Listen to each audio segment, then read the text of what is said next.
छोरी तिमीले कतातिर मात्र भ्याउँछौ तिमीलाई कामको बोझ अलिकति हलुका हुन्छ कि भनेर म आफैले खाना बनाउन लागेको थिएँ बा तिमीले मलाई जन्मायो हुर्कायो पढायो यति ठुली बनायो अनि मैले मेरो काम गर्दा कसरी बोझ भयो भन्न त कि म यो घरमा बढी हुन थालेर छोरी मैले त्यस्तो काम भन्नु खोजेँ अब छोड्दैन छोड्न मैले गाउँले सबैले सुन्ने गरी चिच्याउ चिच्याउँछु रे चिच्या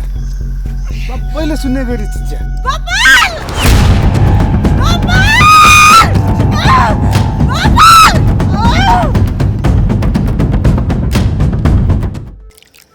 कति रिसाउँछ यो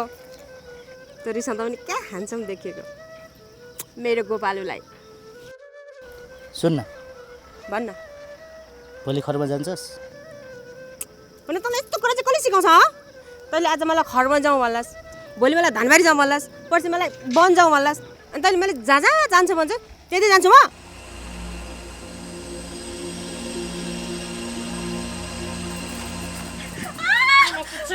आज 2 दिन भएको छैन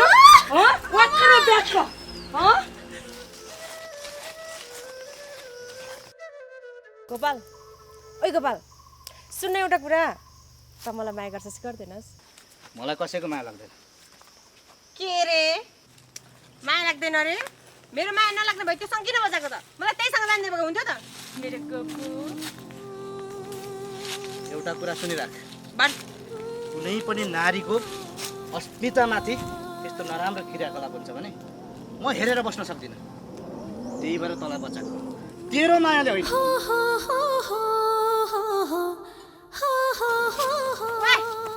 के रे फेरि भन्दा तेरो मायाले होइन रे मेरो माया नलाग्ने तँलाई कसको माया लाग्छ भन्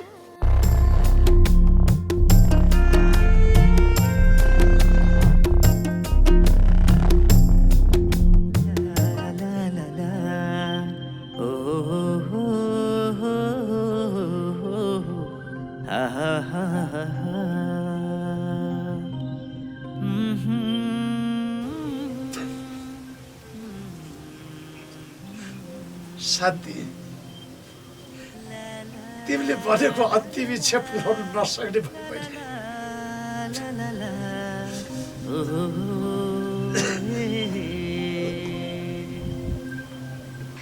वो मेरो दिमाग नखा त यहाँबाट गइहाल सुन एउटा कुरा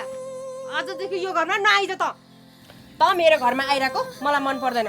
बोल न बोल किन बिचैमा रोकिस बोल न किन मन पर्दैन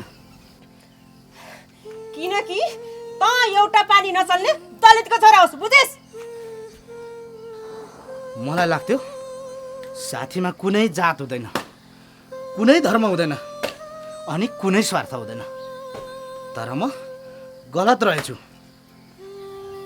जाँदा जाँदै एउटा कुरा सुन आजको दिनबाट म मेरो अनुहार तेरो अगाडि ल्याउँदिनँ र तैँले पनि तेरो अनुहार मेरो अगाडि ल्याउने होइन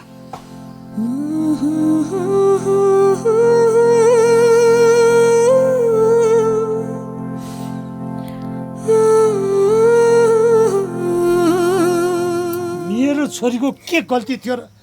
पशुलाई जस्तो गरेर लछार पछार गरी ल्याउनु भयो तपाईँले के चाहिँ गरेन भन्नुहोस् न तपाईँको छोरीले यसको पेटमा पाप छ पाप गङ्गा रोएर मलाई जित्न नखोज